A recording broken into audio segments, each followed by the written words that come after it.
तो देखिए बच्चों, अब हम स्टार्ट कर रहे हैं एक लॉ जो आपके कोर्स में तो नहीं है, लेकिन हम इसको थोड़ा सा समझने की कोशिश कर लेते हैं, क्योंकि कई बार ये हमारे बहुत काम आता है चीजों को समझने के लिए, है ना। इसको बोलते हैं कूलम्स लॉ। कूलम्स जो है भाई, वो साइंटिस्ट का नाम है और उन्होंने एक लॉ दिया था जिसको कूलम्स लॉ बोला जाता है। अब ये लॉ है क्या, किस चीज से रिलेटेड है, वो मैं आपको समझा देता हूं, है ना। तो ये आप ऐसा समझो कि हमने एक प्रॉपर्टी पढ़ी थी भाई चार्जेस के लिए, याद हो आपको, और ये प्रॉपर्टी आपने बहुत लोअर क्लासेस से पढ़ी हुई है कि like charges repel each other, like charges repel each other, and unlike charges attract each other,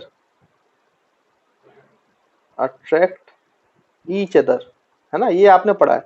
इसका मतलब क्या है कि भाई जो लाइक चार्जेस होंगे, चाहे वो पॉजिटिव पॉजिटिव नेचर के चार्ज हो या नेगेटिव नेगेटिव नेचर के, जैसे ये पॉजिटिव पॉजिटिव नेचर के चार्ज, तो ये दोनों एक दूसरे को पसंद नहीं करते, रिपेल करेंगे। इन दोनों के बीच में दुश्मनी है। पॉजिटिव और पॉजिटिव चार्ज या नेगेटिव चार्ज, इनमें आपस में दुश्मनी होती है, ये एक दूसरे को पसंद नहीं करते हैं, तो रिपेल करते हैं। तो ये इसको इधर भगाना चाहता है, ये इसको इधर भगाना चाहता है। नेगेटिव चार्जेस में भी ऐसे ही होगा, लाइक चार्जेस है ना। और अनलाइक चार्जेस के बीच में दोस्ती होती है, ये एक दूसरे को पसंद करते हैं, तो ये एक दूसरे को अट्रैक्ट करने की कोशिश करते हैं, अपने पास बुलाने की कोशिश करते हैं। अब देखो बच्चों, अगर इसको रिपेल करना है या यहाँ पे अट्रैक्ट करना है, तो ऑब्वियस सी बात है, ये तो तभी कर सकता है जब ये फोर्स लगाएगा, ऑब्वियस सी बात है। तो ये जो चार्जेस हैं, ये एक तरीके का फोर्स डेवलप करते हैं, तभी तो ये रिपेल कर पाते हैं, और ये अपोजिट चार्ज जो है, अनलाइक चार्जेस, वो अट्रैक्ट कर पाते हैं। ये जो फोर्स होता है, इसी को तो हम बोलते हैं बच्चों इलेक्ट्रोस्टैटिक फोर्स, है ना। इसको नाम दिया जाता है electrostatic force of interaction. Electrostatic force of interaction, नाम से कंफ्यूज मत हो, टेक्निकल नाम है, फिजिक्स की लैंग्वेज में यूज किया जाता है। देखो आपस में ये इंटरेक्ट कर पा रहे हैं क्योंकि एक दूसरे पे फोर्स लगा पा रहे हैं, और जब आपस में इंटरेक्ट कर पा रहे हैं और क्योंकि चार्ज की वजह से फोर्स लगा पा रहे हैं, इसलिए हम इनको बोलते हैं इलेक्ट्रोस्टैटिक फोर्स ऑफ इंटरेक्शन। अब देखो बच्चों, चाहे ये अट्रैक्टिव फोर्स लगाए, चाहे ये रिपल्सिव फोर्स लगाए, इस फोर्स की कुछ वैल्यू भी तो होगी। ऐसा तो होगा नहीं कि कोई पावर से, मतलब ज्यादा फोर्स कब लगेगा, कम कैसे लगेगा, उसका कैलकुलेशन भी तो हमें आना चाहिए। तो ये जो फोर्स लगता है दो चार्जेस के बीच में, इलेक्ट्रोस्टैटिक फोर्स ऑफ इंटरेक्शन, इसी फोर्स को कैलकुलेट करने का तरीका हमें जिस साइंटिस्ट ने बताया, उनका नाम कूलम्स था। और वो जो लॉ है जिससे हमें पता चलता है कि इन दोनों के दो चार्जेस के बीच में कितना फोर्स लगता है, वो लॉ क्या कहलाता है बच्चों, कूलम्स लॉ। तो हमेशा इस बात को याद रखेंगे, ठीक है। तो देखिए, अब ये कूलम्स लॉ क्या है, कूलम साहब ने क्या लॉ दिया था, और ये फोर्स को कैलकुलेट करने का तरीका क्या है। तो उन्होंने बोला भाई कि जब हमारे पास दो चार्जेस होते हैं, एक चार्ज है Q1 और एक चार्ज है Q2, और दोनों के बीच की दूरी जो होती है बच्चों, अगर वो दूरी कितनी है R, अगर वो दूरी कितनी है बच्चों R, तो उन्होंने बताया कि इन दोनों चार्जेस पे, जैसे अगर ये सेम नेचर के हैं, तो फोर्स ऑफ रिपल्शन लग रहा है, और अगर आपका ये अपोजिट चार्ज होते तो फोर्स ऑफ अट्रैक्शन लगता, तो डायरेक्शन में तो कोई दिक्कत है ही नहीं, तो ये फोर्स ऑफ रिपल्शन लग रहा है। अब उन्होंने पहली बात तो ये बताया कि इन दोनों चार्जेस पे जो फोर्स लगते हैं वो इक्वल मैग्नीट्यूड के होते हैं। मतलब Q1 के कारण जो Q2 पे फोर्स लगेगा उसकी वैल्यू भी F होगी, और Q2 के कारण जो रिपल्सिव फोर्स Q1 पे लगेगा उसकी वैल्यू भी F होती है। अच्छा, ये बहुत सारे एक्सपेरिमेंटल डाटा से समझ में आता है ना, तो उस बात पे अभी हम गहराई पे नहीं जा रहे हैं कि ये कैसे इक्वल हो गए। अभी तो आपको सिर्फ लॉ समझना, वो आप समझ लो। तो मेन बात क्या है कि उन्होंने ये कहा कि Q1 के कारण Q2 पे जो फोर्स लगता है, वही Q2 के कारण Q1 पे फोर्स लगता है। मतलब इन दोनों का मैग्नीट्यूड सेम होता है। मैग्नीट्यूड, फोर्स कैसी क्वांटिटी है बच्चों, वेक्टर, ये आपको पता ही है, 9th में पढ़ा है आपने। तो इसकी डायरेक्शन भी होती है, लेकिन दोनों का मैग्नीट्यूड, जो नंबर और यूनिट होगी, वो सेम होगा। मतलब Q1 पे फोर्स Q2 के कारण और Q2 पे फोर्स Q1 के कारण, इन दोनों का मैग्नीट्यूड सेम है, बट अपोजिट इन डायरेक्शन। लेकिन इनका डायरेक्शन कैसा है बच्चों, अपोजिट। रिपल्सिव कर रहे हैं तो ऐसे ऐसे दिखाई दे रहा है आपको डायग्राम, और अगर ये अट्रैक्ट करते तो ये इस तरीके से डायरेक्शन होता, लेकिन तब भी ये अपोजिट होते। मैग्नीट्यूड भले ही सेम है, बट डायरेक्शन में कैसे है बच्चों, अपोजिट। तो जितना फोर्स Q1 Q2 पे लगाएगा, उतना ही फोर्स Q2 Q1 पे लगाएगा। यानी कि ये तो वो बात हो गई जो आपने न्यूटन्स थर्ड लॉ में पढ़ा था कि every action has equal and opposite reaction. इसका मतलब ये जो इलेक्ट्रोस्टैटिक फोर्स ऑफ रिपल्शन है ये हमेशा पेयर में एग्जिस्ट करता है। याद करो, हमने बताया था दो डिफरेंट बॉडीज पर Q1 और Q2 दो डिफरेंट बॉडीज हैं जिनका चार्ज Q1 है और Q2 है। उन दोनों बॉडीज पर अगर इक्वल और अपोजिट फोर्स लगे तो दो डिफरेंट बॉडीज पे जब इक्वल एंड अपोजिट फोर्स लगता है बच्चों तो वो एक दूसरे को कैंसिल आउट नहीं करता है। ये हमने पढ़ा हुआ है 9th क्लास में। तो वो क्यों कैंसिल आउट नहीं करता है? तो उस फोर्स को, उस पेयर को हम क्या बोलते हैं बच्चों? Action reaction pair. आपको याद होगा जब न्यूटन थर्ड लॉ को फोर्सेस फॉलो करते हैं, दो अपोजिट, दो डिफरेंट बॉडीज पे ये लगते हैं और इक्वल एंड अपोजिट लगते हैं, तो ऐसे फोर्सेस को हम बोलते हैं एक्शन रिएक्शन पेयर। मतलब जो इलेक्ट्रोस्टैटिक फोर्स ऑफ इंटरेक्शन है it follows Newton's third law. ये किसको फॉलो करता है बच्चों? न्यूटन्स थर्ड लॉ को। यानी ये हमेशा पेयर में लगता है। और कैसे पेयर में लगता है? तो एक्शन रिएक्शन पेयर में। अगर Q1 जो फोर्स Q2 पे लगाएगा वही फोर्स Q2 Q1 पे लगाएगा, है ना बच्चों? तो आई थिंक आपको ये बात क्लियर होगी। अब आते हैं इस फोर्स के मैग्नीट्यूड पर। ये फॉलो तो करता है Newton third law, action reaction pair भी है, बट इसका मैग्नीट्यूड क्या है? तो मैग्नीट्यूड के लिए कूलम ने रूल दिया। ये देखा गया है, पाया गया एक्सपेरिमेंटली कि ये जो फोर्स ऑफ इंटरेक्शन है ये proportional to product of charge है। यानी दो चार्जेस के प्रोडक्ट के बराबर होता है इसका मैग्नीट्यूड। अगर आप दो गुना करोगे Q1 को और Q2 को सेम लिखोगे तो ये फोर्स 2 टाइम्स हो जाएगा। अगर दोनों को 2 टाइम्स करोगे तो 2 इंटू 2 4 हो जाएगा, तो 4 टाइम्स बढ़ जाएगा। तो ये प्रोपोर्शनल है product of the two charges between हु, जिसके बीच में हम क्या निकालना चाहते हैं बच्चों? Electrostatic force of interaction. Second चीज ये पाई गई कि ये जो इलेक्ट्रोस्टैटिक फोर्स है it is inversely proportional to R square. यानी कि अगर आप दूरी दो गुना करोगे तो फोर्स 4 गुना कम हो जाएगा। ये स्क्वायर में रिड्यूस हो जाता है फोर्स, है ना, अगर डिस्टेंस आप इंक्रीज करते जाओगे। अगर आपने इसको समझ पा रहे हो तो ऐसा मिलता जुलता लॉ आपने पहले भी पढ़ा है 9th में। आपको एक लॉ की याद आ गई होगी अगर आपने ढंग से पढ़ा है, ग्रेविटेशनल लॉ। याद है आपने वहां पे फोर्स, मास की वजह से जो ग्रेविटेशनल फोर्स लगता था उसमें भी यही करते थे। वहां पे force is directly proportional to product of two masses m1 m2 और inversely proportional to R square. तो ऐसा ही चार्जेस में भी होता है, बस मास की जगह यहाँ पे चार्ज आ गया है और ग्रेविटेशनल फोर्स की जगह हम इस फोर्स को बोलना चालू कर दिया है एक्शन रिएक्शन पेयर या फिर electrostatic force of interaction. Gravitational force भी एक्शन रिएक्शन पेयर था, ये भी एक्शन रिएक्शन पेयर है। तो यहाँ पे हम बस मास की जगह कौन सी प्रॉपर्टी का यूज करेंगे मैटर की? चार्ज का। तो force is directly proportional to क्या बच्चों? Q1 product of the two charges and force is inversely proportional to the square of distance between them. तो आई होप आपको समझ में आया है कि जो इलेक्ट्रोस्टैटिक फोर्स ऑफ रिपल्शन है वो किन किन चीजों पे डिपेंड करता है। अब ये जो जिस चीज पे डिपेंड करता है वही स्टेटमेंट कूलम ने कही थी और उसी को बोलते हैं स्टेटमेंट ऑफ कूलम्स लॉ। तो हम जल्दी से लिख लेते हैं किसको बच्चों? पहले स्टेटमेंट लिख लेते हैं ना, statement of Coulomb's law. Statement of Coulomb's law. तो कूलम्स लॉ की स्टेटमेंट क्या बोलता है? इसमें कहा गया है the force of interaction, the force of interaction या इलेक्ट्रोस्टैटिक फोर्स बोल दो, the force of interaction between between two charges, between two charges is between two charges is first directly proportional, directly proportional, directly proportional to the product of, directly proportional to the product of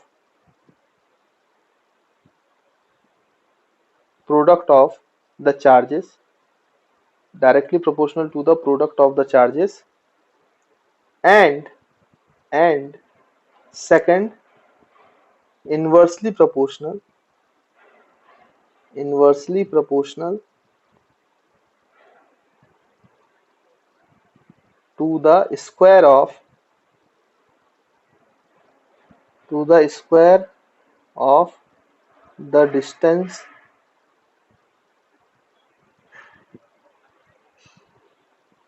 between them. Distance between them. तो अब हम यहाँ पे इसको दोनों को इकट्ठा लिख लेते हैं। हम लिख सकते हैं कि electrostatic force of interaction is proportional to Q1 Q2 by R square. तो देखो बच्चों, आपको पता है जब भी हम प्रोपोर्शनलिटी हटाते हैं तो एक कांस्टेंट लिखना पड़ता है। तो हम इसको ऐसे भी लिख सकते हैं के इज अ इलेक्ट्रिक कांस्टेंट, है ना।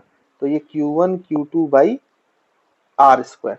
और जहां पर आप ऐसा लिख सकते हो, तो देखो ये दो चार्जेस के बीच का जो रिपल्सिव फोर्स है या अट्रैक्टिव फोर्स है, उस फोर्स का फॉर्मूला आ गया अपने पास कूलम्स लॉ से, F इज इक्वल टू के Q1 Q2 by R square.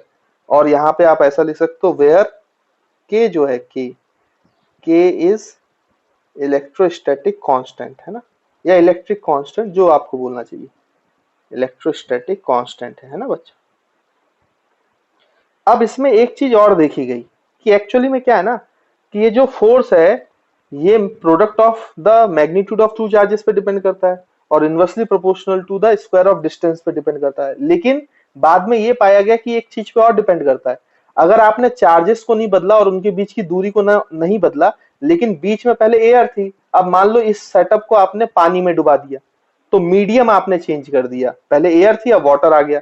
आपने ना चार्ज को चेंज किया, ना आपने डिस्टेंस को चेंज किया, सिर्फ मीडियम चेंज किया, तब भी हमने देखा कि ये फोर्स चेंज हो जाता है। फिर इसको हमने किसी तेल में डुबा दिया तो भी फोर्स चेंज हो गया। मतलब मीडियम मीडियम चेंज करने पर आपके फोर्स की वैल्यू चेंज हो जाती है। लेकिन बच्चों ये कैसे पॉसिबल है, ना तो Q1 चेंज हुआ, ना Q2 चेंज हुआ, ना R चेंज हुआ। इसका मतलब ये जो कांस्टेंट है इलेक्ट्रिक कांस्टेंट, ये किसी एक मीडियम में तो कांस्टेंट है, लेकिन जैसी मीडियम बदलता है तो ये कांस्टेंट की वैल्यू बदल जाती है।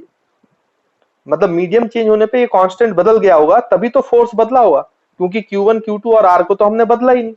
तो इसका मतलब ये जो K है बच्चों, इलेक्ट्रोस्टैटिक कांस्टेंट, ये डिपेंड्स ऑन मीडियम, इसकी वैल्यू डिपेंड करती है मीडियम टू मीडियम, मतलब मीडियम टू मीडियम ये वेरी करता है।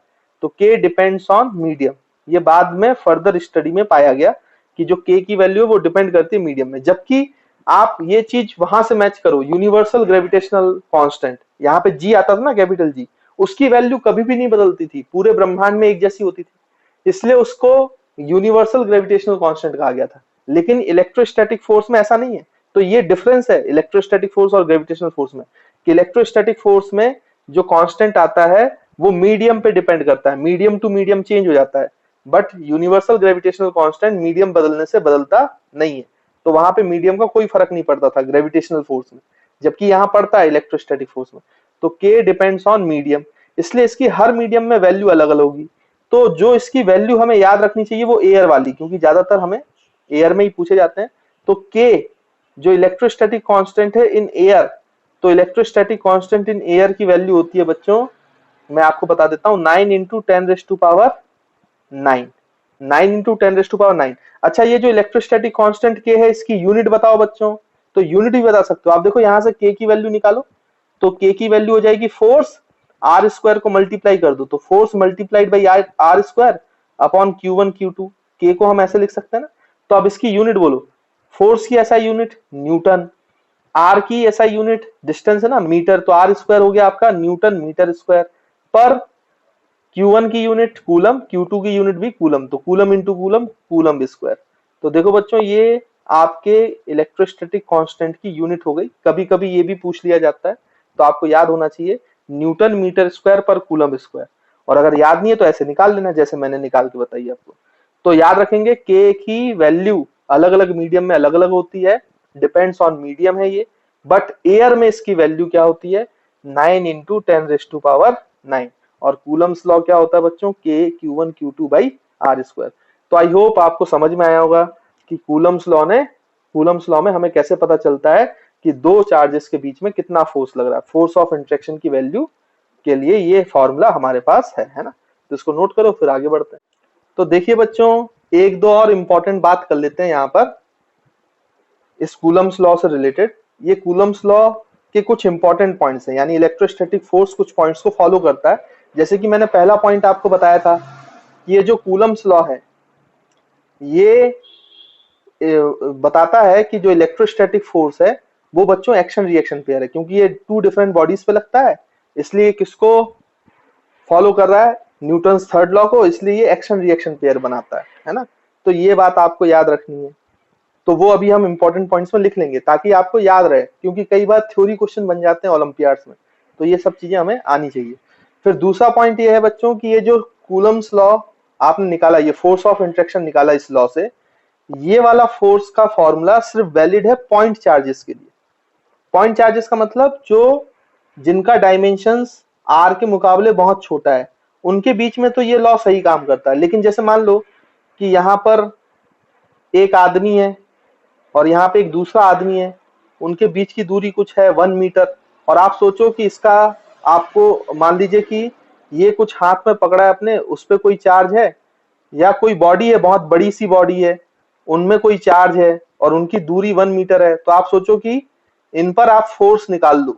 अगर ये बॉडी चार्ज है तो ये वाला लॉ काम नहीं करेगा, फिर उसको अलग तरीके से निकाला जाता है। तो खैर अभी इतना डिटेल में हमें जाने की जरूरत नहीं है, तो आप तो इतना याद रखें कि ये पॉइंट चार्जेस के लिए वैलिड है, ये एक्सटेंडेड बॉडीज के लिए वैलिड नहीं है, है ना। तो ये बात आप लोग अच्छे से याद रखिएगा। उसके बाद फिर इसमें जो तीसरी चीज है वो है कि ये जो कूलम्स लॉ है या फिर ये जो इलेक्ट्रोस्टैटिक फोर्स ऑफ इंट्रैक्शन है, it is a central force. ये कैसा फोर्स है बच्चों? Central force. सेंट्रल फोर्स का मतलब क्या होता है कि ये जो फोर्सेस हैं ये उस लाइन पे लगते हैं जो लाइन दोनों के सेंटर को जोड़ती है। जो जिन दो चार्जेस के बीच में ये फोर्स लग रहा है, उन फोर्सेस के सेंटर्स को जोड़ने वाली लाइन के अलॉन्ग लगते हैं। अगर देखो बच्चों ऐसे चार्जेस होते हैं, ये आपका Q1 होता इधर और इधर आपका Q2 होता, तो इन दोनों के बीच का जो फोर्स की डायरेक्शन है, फिर ये ऐसे थोड़ी ना होते, ये इधर और ये इधर, फिर ये हॉरिजॉन्टल थोड़ी ना होते फोर्सेस, फिर ये फोर्सेस की डायरेक्शन ऐसे होती। तो जो फोर्सेस हैं वो हमेशा उस लाइन के अलोंग लिखते हैं जो लाइन इन दोनों फोर्सेस को, दोनों चार्जेस के सेंटर को ज्वाइन करती है। मतलब forces acts along the line joining the centres of two charges, इसलिए इसको सेंट्रल फोर्स बोला जाता है। इसलिए इसको नाम दिया गया सेंट्रल फोर्स। जैसे ग्रेविटेशनल फोर्स भी सेंट्रल फोर्स ही था। जैसे मान लीजिए कि यहाँ पर आपका क्यू चार्ज है, यहाँ पर आपका माइनस क्यू चार्ज है, तो इसमें अट्रैक्टिव फोर्स लगेंगे, तो इसमें ये थोड़ी ना कि हॉरिजॉन्टल लग जाएंगे फोर्स। हमेशा फोर्स उस लाइन पे लगते हैं जो लाइन दोनों चार्जेस के सेंटर से पास होती है। कहां से पास होती है? और ये प्लस है और ये माइनस है, तो दोनों अपोजिट टू, मतलब उस लाइन के अलॉन्ग लगेंगे जो सेंटर से पास होगी, इसलिए इसको सेंट्रल फोर्स भी बोलते हैं, सेंट्रल फोर्स, है ना। तो ये एक और इंपॉर्टेंट पॉइंट है बच्चों, electrostatic force is a central force. तो बच्चों देखो अभी जो भी इंपॉर्टेंट पॉइंट्स हमने पढ़े हैं उनको हम लिख लेते हैं ताकि हमें याद रहे।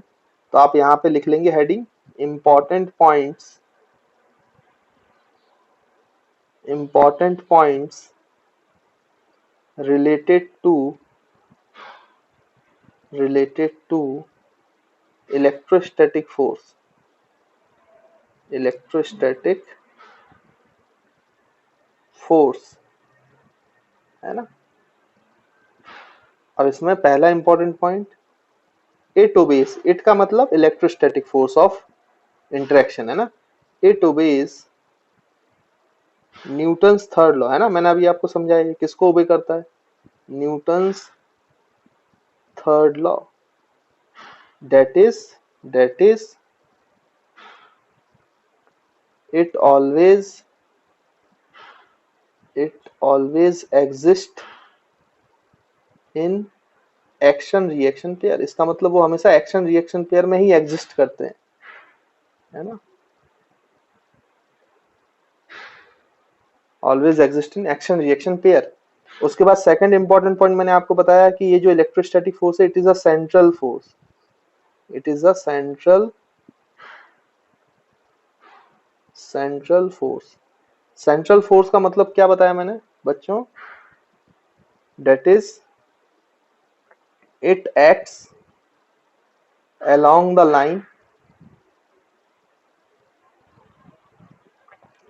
line joining the centers of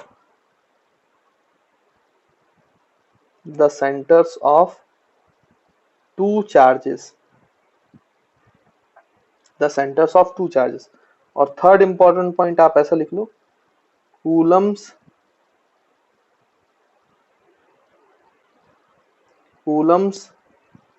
law is valid only for point charges.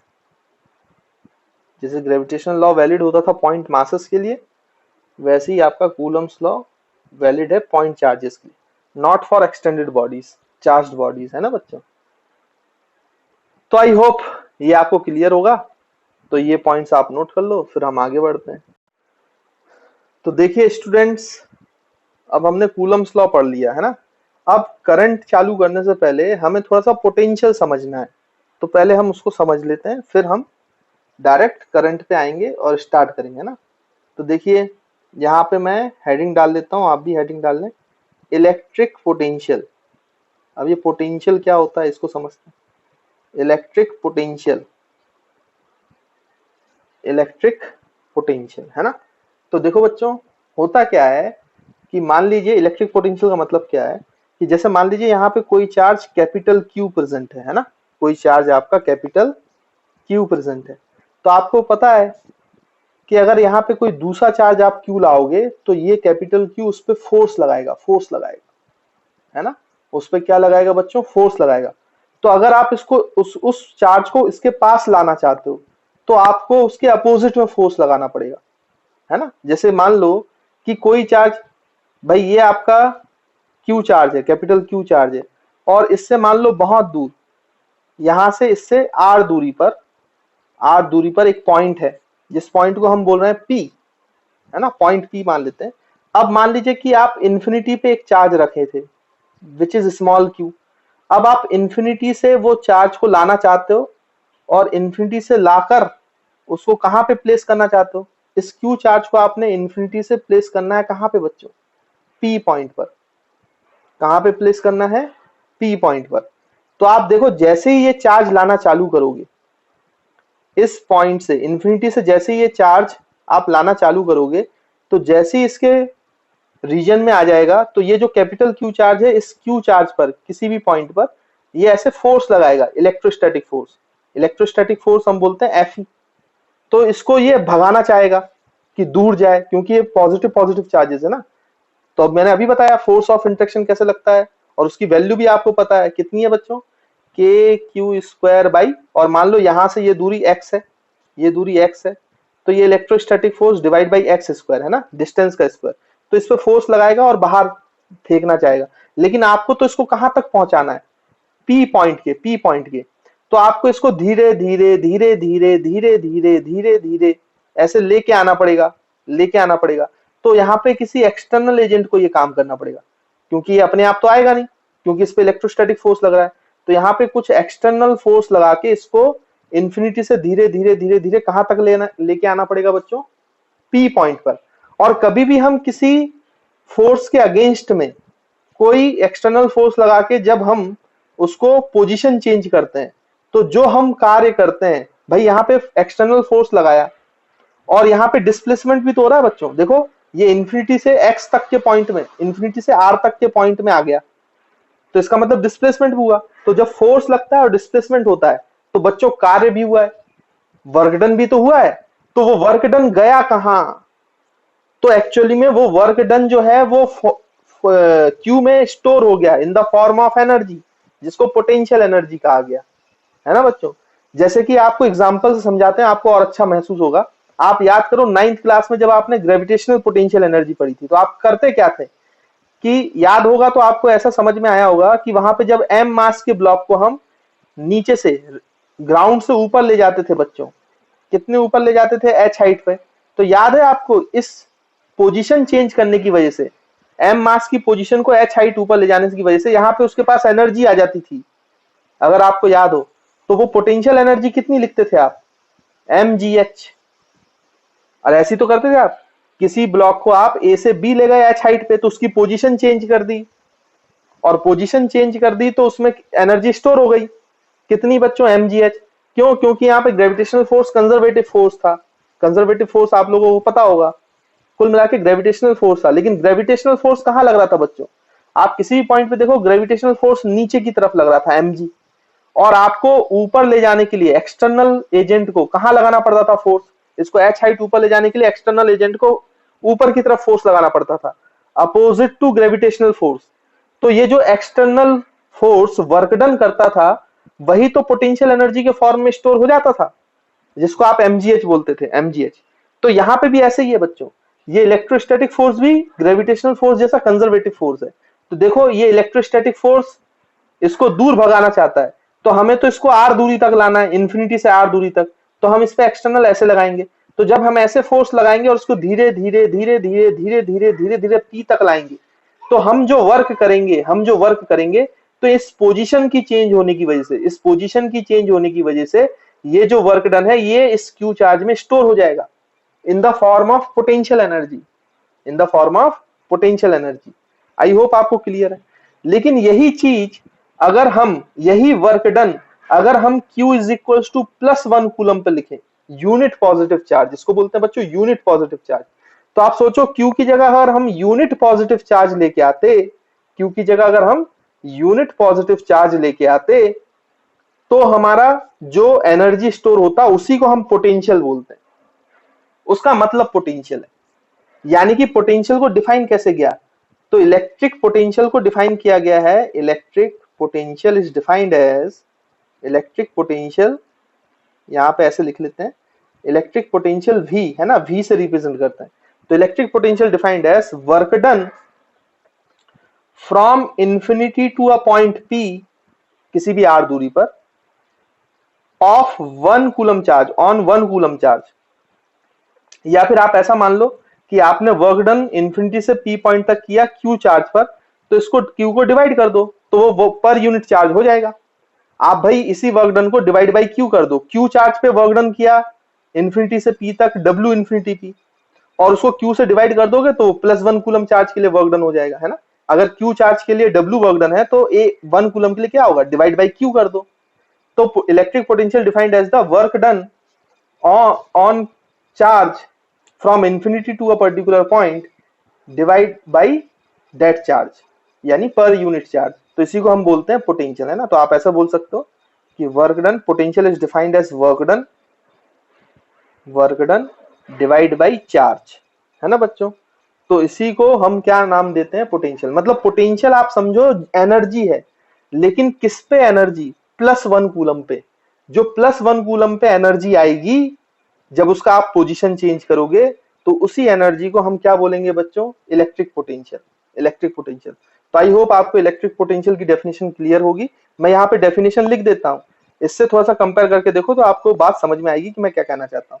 तो देखो हम पहले डेफिनेशन लिख लेते हैं, मैंने समझा तो दिया ही आपको। तो हम यहाँ पे लिख सकते हैं कि electric potential, electric potential, electric potential is defined, electric potential at a point, किसी भी पॉइंट P पर, at a point is defined, is defined, is defined as the amount of work done, as the amount of work done, amount of work done in moving, in moving a unit positive charge, in moving a unit positive charge from infinity to that point, from infinity to that point। तो किसी भी point पर जो potential है उसको define किया गया है कि इंफिनिटी से उस पॉइंट तक लाने में, मूव करने में जो वर्क डन होता है वो इसमें स्टोर हो जाता है in the form of energy. और अगर वही +1 कूलम के लिए स्टोर हो रहा है तो उसी एनर्जी को हम बोलते हैं इलेक्ट्रिक पोटेंशियल। और देखो बच्चों ये एनर्जी से रिलेटेड है, इलेक्ट्रिक पोटेंशियल एनर्जी है ऑन 1 कूलम चार्ज जो स्टोर हुआ है, तो इसी को हम बोलते हैं बच्चों, इसलिए हम बोलते हैं कि electric potential is a scalar quantity, क्योंकि एनर्जी तो बच्चों स्केलर क्वांटिटी होती है। और देखो यहाँ पर जो ये इलेक्ट्रिक पोटेंशियल आपने डिफाइन किया, इसकी एसआई यूनिट क्या हुई, वर्क डन की एसआई यूनिट हो गई जूल पर coulomb, work done per unit charge है ना, +1 कूलम के लिए पर यूनिट चार्ज, तो जूल पर कूलम, या फिर इसी को बोला जाता है वोल्ट। तो हमेशा जो आपका बच्चों इलेक्ट्रिक पोटेंशियल है उसकी यूनिट क्या कहा जाती है, वोल्ट, है ना। वोल्ट साइंटिस्ट के नाम पर है, जूल पर कूलम भी बोल सकते हैं या फिर वोल्ट भी बोल सकते हैं। तो यहाँ पे लिख सकते हैं हम लोग कि electric potential is a scalar quantity. और आप एक पॉइंट और लिख सकते हो यहाँ पर कि its SI unit is joule पर कूलम और वोल्ट, जूल पर कूलम और वोल्ट। तो आई होप आपको डेफिनेशन समझ में आई है कि इलेक्ट्रिक पोटेंशियल का क्या मतलब है। किसी भी पॉइंट पर पोटेंशियल का मतलब है कि इंफिनिटी से +1 कूलम चार्ज को अगर आप लेके आओगे तो वहां पे जो वर्क डन स्टोर होगा in the form of energy, क्योंकि आपने पोजीशन चेंज किया है। जैसे हम ग्रेविटेशनल फोर्स में पोजीशन चेंज कर देते तो पोटेंशियल एनर्जी आ जाती थी, वैसे इलेक्ट्रोस्टैटिक फोर्स में भी आप पोजीशन चेंज करोगे तो उसमें एनर्जी आ जाएगी। क्योंकि जैसे देखो बच्चों, जैसे आप इसको छोड़ोगे तो ये भागेगा तो इसके पास काइनेटिक एनर्जी आएगी।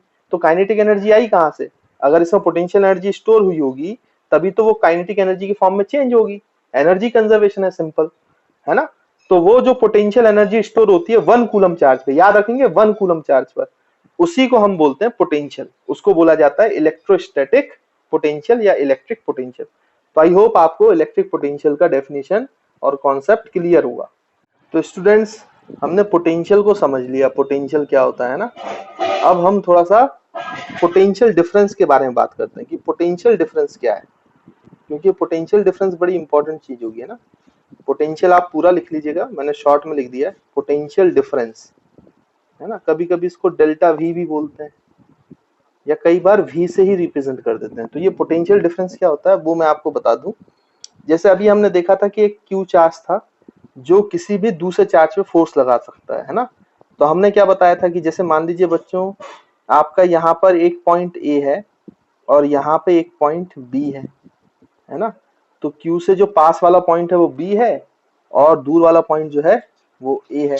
अगर मान लीजिए कि आपका ए पर जो पोटेंशियल है, तो देखो बच्चों ये ए पॉइंट है, ये बी पॉइंट है, क्यू के पास वाला पॉइंट बी है, दूर वाला पॉइंट ए है। अब आपको पता है पोटेंशियल क्या होगा, ए पे अगर मुझे पोटेंशियल डिफाइन करना है तो भाई इंफिनिटी से अगर मैं 1 कूलम चार्ज को लेके आऊंगा, +1 कूलम चार्ज को, तो जो वर्क डन होगा वो ए पॉइंट पे स्टोर हो जाएगा in the form of potential.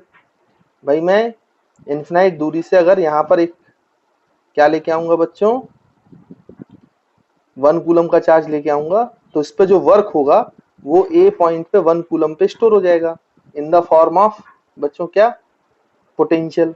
तो यहाँ का पोटेंशियल मान लीजिए वी ए हो गया। और इंफिनिटी से वही चार्ज 1 कूलम का चार्ज अगर मैं बी पॉइंट तक लेके आऊं, तो फिर से और वर्क डन करना पड़ेगा। तो यहाँ का पोटेंशियल हो गया वी बी। तो देखो बच्चों, ये जो पोटेंशियल है ए पर और बी पर, इन दोनों पॉइंट से पोटेंशियल कैसा है, डिफरेंट। ए पे एक अलग पोटेंशियल है क्योंकि इन्फिनिटी से ए तक का वर्क डन है, और बी पे अलग पोटेंशियल है, इन्फिनिटी से बी तक का वर्क डन है। तो आपका पोटेंशियल डिफरेंस क्या हुआ, तो इन दोनों के बीच का पोटेंशियल डिफरेंस, मतलब दोनों के पोटेंशियल को माइनस कर दो तो वो आपका पोटेंशियल डिफरेंस हो गया। तो आपका डेल्टा वी आप ऐसा लिख सकते हो, अगर आप ए से बी जा रहे हो तो आप इसको फाइनल पॉइंट माइनस इनिशियल लिखोगे। तो फाइनल आपका बी पॉइंट है माइनस इनिशियल ए पॉइंट है। जब आप ए से बी में पोटेंशियल डिफरेंस देख रहे हो, ए से बी, और जब आप कहां से देखो, मतलब बच्चों इसको ऐसा लिखना चाहिए डेल्टा वी ए बी, ए से बी गए, और जब आपको पोटेंशियल डिफरेंस बी से ए जाना है तो आप बी से ए जाओगे तो ये पोटेंशियल डिफरेंस क्या हो जाएगा, फाइनल पॉइंट अब ए हो जाएगा, तो V A minus initial point आपका बी हो जाएगा। तो पोटेंशियल डिफरेंस दो पॉइंट्स पे जो पोटेंशियल होता है उन दोनों पॉइंट्स के बीच का जो पोटेंशियल का डिफरेंस होता है उसी को हम पोटेंशियल डिफरेंस बोलते हैं। असलियत में आपने किया क्या कि यहां से इंफिनिटी से जो ए पॉइंट तक का वर्क डन किया था और इंफिनिटी से जो बी पॉइंट तक का वर्क डन किया था 1 कूलम चार्ज पे, वो पोटेंशियल के फॉर्म में आप सब्सट्रैक्ट ही तो कर रहे हो। यानी कि इंफिनिटी से बी तक का डिफरेंस वर्क डन और इंफिनिटी से ए तक का वर्क डन। तो इंफिनिटी से बी तक के वर्क डन में इंफिनिटी से ए तक के वर्क डन को आपने क्या कर दिया बच्चों, कैंसिल कर दिया, तभी तो आपका क्या आ गया, पोटेंशियल डिफरेंस आ गया। तो आप इसको सीधे ऐसे भी तो बोल सकते हो कि work done on 1 coulomb charge, work done per unit charge from A point to B point. अगर आप 1 कूलम चार्ज को ए पॉइंट से बी पॉइंट ले जाओ और जो वर्क डन हो वो आप सिर्फ वही वर्क डन कैलकुलेट करो, तो वो पोटेंशियल डिफरेंस ही तो देगा। क्योंकि देखो बच्चों, इंफिनिटी से ए तक का वर्क डन तो इंफिनिटी से ए तक के वर्क डन में है, और इंफिनिटी से बी तक के वर्क डन में आपका इंफिनिटी से ए तक का वर्क डन है और फिर ए से बी तक का वर्क डन है। तो जब आप माइनस कर रहे हो तो इंफिनिटी से ए तक का वर्क डन तो कैंसल आउट हो गया, तो बचा क्या, work done from A to B. तो हम इसको ऐसे भी डिफाइन कर सकते हैं पोटेंशियल डिफरेंस को कि work done per unit charge between the two points is called as potential difference. तो वही वर्क डन पोटेंशियल डिफरेंस हो जाएगा। जब आप इंफिनिटी से वर्क करते हो किसी चार्ज पर, मतलब यूनिट पॉजिटिव चार्ज पर यूनिट चार्ज पर, तो वो पोटेंशियल हो जाता है। और जब इंफिनिटी को छोड़ के किसी दो पॉइंट के बीच में वर्क डन करते हो, किसी भी दो पॉइंट्स के बीच में, लेकिन वो एक भी पॉइंट इंफिनिटी नहीं होना चाहिए, तो फिर वो जो पोटेंशियल होगा बच्चों वो किसमें कन्वर्ट हो जाएगा, पोटेंशियल डिफरेंस। वो वर्क जो होगा वो किसमें कन्वर्ट हो जाएगा, पोटेंशियल डिफरेंस में, between the two points, between the two points. तो आई होप आपको बात समझ में आ रही है। तो यहाँ पे पोटेंशियल डिफरेंस की आप डेफिनेशन भी लिख सकते हो। पोटेंशियल डिफरेंस को हम क्या लिख सकते हैं बच्चों, यहाँ पे देखो मैं लिख रहा हूँ, आप अपनी कॉपी में लिखें। Potential difference, potential difference, potential difference between two points, between two points, between two points is the amount of, is the amount of work done, is the amount of work done in bringing,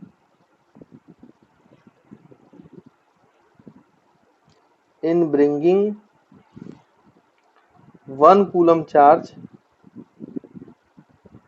in bringing 1 coulomb charge, 1 coulomb charge of positive nature, of positive nature, positive nature from one point to another, from one point to another। तो एक point से दूसरे point तक ले जाने में +1 coulomb charge को, positive nature है ना, तो +1 कूलम चार्ज को आप जितना वर्क करेगा, चार्ज को ले जाने में जितना वर्क होगा, वही वर्क डन आपका क्या हो जाएगा बच्चों, पोटेंशियल डिफरेंस। अच्छा, 1 कूलम की जगह अगर हम यहाँ पर क्या बोल देते कि Q कूलम को ले गए, तो अगर Q कूलम के कारण वर्क डन WAB है, A से B ले जाने के लिए, तो उसको डिवाइड बाई पर यूनिट चार्ज बनाने के लिए डिवाइड बाई Q कर दो, तो ये आपका पोटेंशियल डिफरेंस हो गया। तो अगर 1 कूलम चार्ज में वर्क डन है तो वर्क डन के बराबर पोटेंशियल डिफरेंस है, और अगर Q कूलम को आप ले गए हो तो उसको 1 कूलम बनाने के लिए, यूनिट चार्ज बनाने के लिए डिवाइड बाई क्या करना पड़ेगा बच्चों, Q करना पड़ेगा। तो आपको क्या मिल जाएगा, तो कभी भी अगर आपके पास दो पॉइंट के बीच का पोटेंशियल डिफरेंस है तो आप मल्टीप्लाइड बाई Q करोगे तो आपको वर्क डन मिल जाएगा उन दोनों पॉइंट्स के बीच में उस Q चार्ज को ले जाने में। और अगर आपके पास वर्क डन है Q चार्ज में, तो पोटेंशियल डिफरेंस निकालने के लिए आप डिवाइड कर दो, तो आपको पोटेंशियल डिफरेंस मिल जाएगा। तो आई होप पोटेंशियल डिफरेंस और पोटेंशियल ये दोनों आपको पॉइंट्स क्लियर होंगे, है ना बच्चों। तो देखिए बच्चों, पोटेंशियल डिफरेंस भी हमने समझ लिया। अब एक चीज और समझें कि पोटेंशियल डिफरेंस में भाई अगर आप डिफरेंस निकालोगे तो एक जगह पे हाई पोटेंशियल होगा और एक जगह पे लो पोटेंशियल होगा, है ना। तो अगर जैसे मान लो कि यहाँ पर आपका एक A पॉइंट है और यहाँ पे एक B पॉइंट है, और यहाँ पे पोटेंशियल VA है और यहाँ पे पोटेंशियल VB है।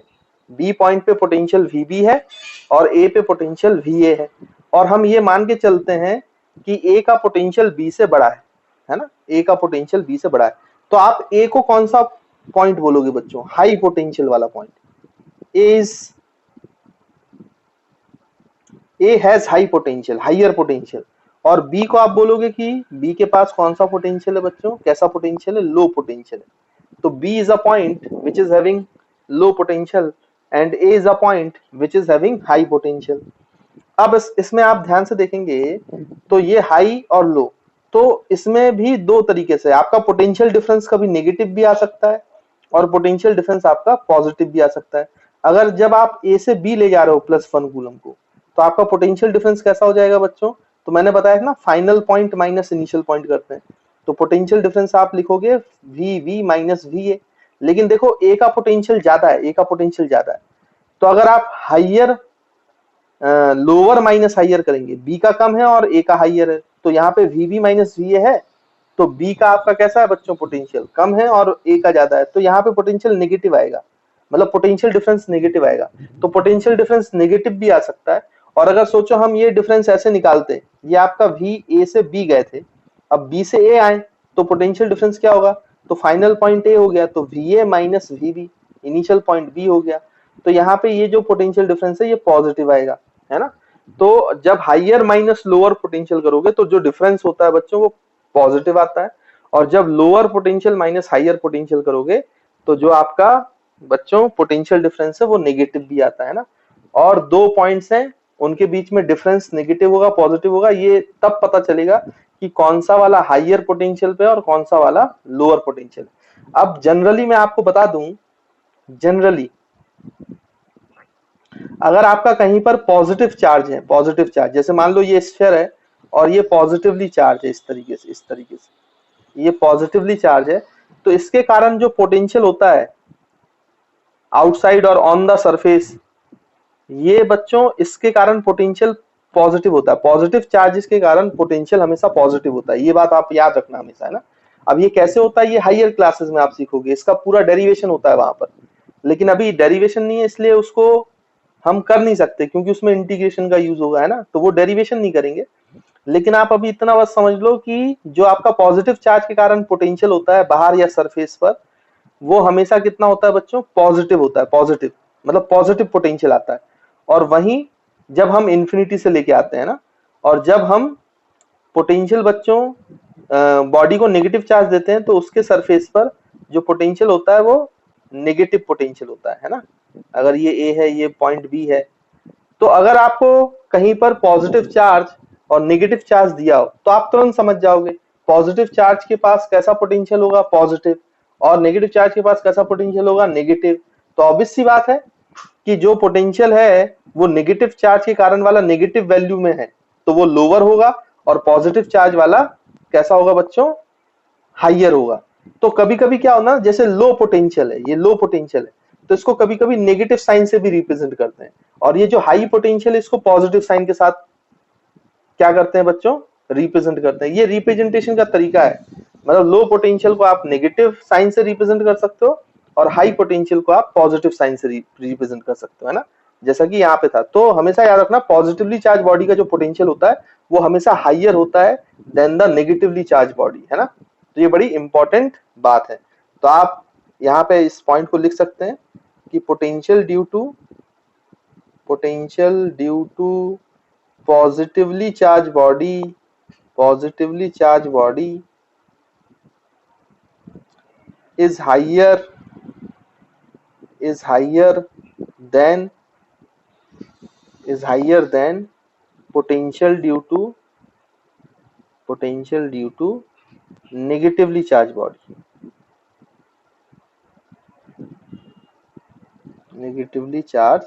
body, तो बच्चों आई होप आपको ये पॉइंट भी क्लियर होगा। तो देखो बच्चों, आपसे ये क्वेश्चन पूछा गया, अब calculate the work done in moving a charge from charge of 2 coulomb through a potential difference of 5 volt.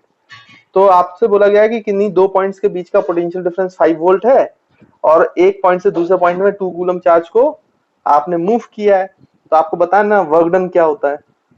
तो आपको ये तो पता है भाई, अगर हम यहाँ पे सॉल्यूशन देखें तो आपको ये पता है कि अगर हम work done per unit charge करें तो वो पोटेंशियल डिफरेंस दे देता है दो पॉइंट्स के बीच का। तो अगर हम पोटेंशियल डिफरेंस हमें पता है, तो हम चार्ज का अगर मल्टीप्लाई कर दें तो वर्क डन आ जाएगा। तो work done can be written as Q into delta V, potential difference. अब ये वैल्यूज अगर हम पुट करें तो Q बच्चों कितना है? 2 कूलम, और पोटेंशियल डिफरेंस डेल्टा V आपको दिया है 5 वोल्ट, तो आपका आंसर कितना आ गया? 10 जूल, है ना। तो work done from between the 2 points having potential difference 5 volt, अगर हम 2 कूलम चार्ज को मूव करते हैं तो फिर वो वर्क डन कितना हो जाता है बच्चों, 10 जूल, है ना। तो आई होप आपको क्लियर है, this is the answer to this problem. तो देखो बच्चों, क्वेश्चन आपसे बोला गया है कि 2.5 मिली जूल, मिली जूल है, मिली जूल है ना, of work is done in moving a charge of 10⁻⁻6 coulomb. मतलब 2 पॉइंट्स के बीच में आपने 10⁻⁻6 कूलम को मूव किया है, तो कितना वर्क हुआ है, 2.5 मिली जूल का वर्क हुआ है from one point two another. फिर आपसे बोला गया कि find what is the potential difference between the 2 points. तो आपको बताना है 2 पॉइंट्स के बीच का पोटेंशियल डिफरेंस क्या है। तो इसको सॉल्व करेंगे, बड़ा ही आसान सवाल है भाई। क्यू चार्ज को आपने मूव कराया है, इतना वर्क हुआ है, तो पोटेंशियल डिफरेंस डेल्टा भी, मेन फॉर्मूला जो हमारा है, work done between the 2 points divided by charge. अब आपको सारी वैल्यूज दी गई है, देखो वर्क डन का वैल्यू दिया हुआ है आपको, कितना दिया, 2.5 मिली जूल। अच्छा, इसको एसआई में कन्वर्ट करना पड़ेगा, तो ये 2.5 इंटू 10⁻⁻³ जूल हो जाएगा, है ना। मिली का मतलब आप जानते ही होंगे, 10⁻⁻³ से मल्टीप्लाई कर दो। उसके बाद आपको Q की वैल्यू भी दी गई है, Q कितना दिया है बच्चों, 10⁻⁻6 कूलम। अब यहाँ पे वैल्यूज आप पुट करो तो वर्क डन हो गया आपका 2.5 इंटू 10⁻⁻³ डिवाइड बाई Q की वैल्यू हो गई 10⁻⁻6। अब आपको पता है बच्चों कि नीचे जो पावर होती है, अगर आप उसको ऊपर ले जाओ तो पावर पॉजिटिव हो जाती है। मतलब अगर नेगेटिव पावर है तो पॉजिटिव हो जाएगी, और पॉजिटिव पावर होती है तो नेगेटिव हो जाती है। मतलब साइन चेंज हो जाता है जब आप उसको ऊपर ले जाते हैं, है ना। ये तो आपको पता ही होगा, ये मैथ्स तो आती होगी। तो 10⁻6। फिर आपको ये भी पता होगा कि अगर बेस सेम है तो पावर्स ऐड हो जाती हैं। तो ये हो जाएगा 2.5 मल्टीप्लाइड बाई -3 + 6 हो जाएगा, तो 10⁻³ बचेगा। और क्योंकि पोटेंशियल डिफरेंस है, तो पोटेंशियल डिफरेंस की यूनिट क्या होती है बच्चों, वोल्ट। तो हमारा पोटेंशियल डिफरेंस का आंसर आ गया between the 2 points 2.5 into 10⁻³ volt, है ना। तो आई होप ये क्लियर होगा आप लोगों को सॉल्यूशन। देखिए बच्चों, ये आपके पास एक क्वेश्चन है, बोला गया 2 पॉइंट है, एक ए है एक बी है, और ए से बी आप 5 कूलम चार्ज को ले गए हो, वर्क डन हुआ है 100 जूल का, और ए का पोटेंशियल आपको दिया गया था, कितना दिया गया, ए का पोटेंशियल 40 जूल। तो आपसे बी का पोटेंशियल पूछा जा रहा है कि बी पॉइंट का पोटेंशियल क्या होगा। तो भाई सिंपल सी तो ये बात है कि जो हमारा पोटेंशियल डिफरेंस है डेल्टा वी, उसको हम लिख सकते हैं वर्क डन बाई चार्ज, इसमें तो कोई दिक्कत है ही नहीं। अच्छा, वर्क डन कितना हुआ है, तो ए से बी में 100 जूल का हुआ है, और चार्ज 5 कूलम को ले गए। और डेल्टा वी क्या होता है बच्चों, final point minus initial point. तो फाइनल पॉइंट बी है वीबी माइनस इनिशियल पॉइंट का पोटेंशियल ए वी ए। अब देखो बच्चों, यहाँ पे आपका 100/5, इसको अगर डिवाइड करोगे तो ये 5 और ये गया, तो ये 20 जूल, ये 20 आ जाएगा, है ना। 5 से 100 कैंसिल हो जाएगा तो 20 आ जाएगा। तो वी बी निकालना है माइनस वी ए, और वी ए की वैल्यू बच्चों कितना है, 40 इज इक्वल्स टू 20। तो वी बी की वैल्यू कितनी आ जाएगी, 40 को उधर ले जाओ तो वो प्लस हो जाएगा, तो 20 + 40, और यहाँ पर पोटेंशियल ऑफ बी आ गया आपका 60 वोल्ट्स। तो इस क्वेश्चन का आंसर है 60 वोल्ट्स। तो 60 volt is the answer to this question. I hope आपको क्लियर है कैसे हमने सॉल्व किया है।